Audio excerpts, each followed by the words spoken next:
this area is dysfunctional, it can cause a lot of problems in there. But you don't want to go too far. You go to maybe about C3 is the furthest you want to go. Get some of that extension to open it up, and then you're going to pull that tension straight up. That's going to help that open up. And what can happen, at the base of the occiput from C1 down to C2 is there's some nerves called the greater occipital nerves. They can get stuck to the deep suboccipital muscles. They can get caught through the upper trap. They can get caught in a lot of different areas. And if you can get in there and get some of that tension, it's going to allow this to help to glide a little bit better. And that's going to open that up. You're going to go down and find about C2, C3. And where you're going to go in there is you're going to sink, just like that. And then that's going to get your depth as you open up.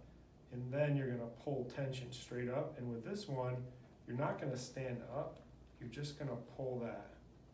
And you're going to lean back and pull that through as you go right up to the base of the occiput.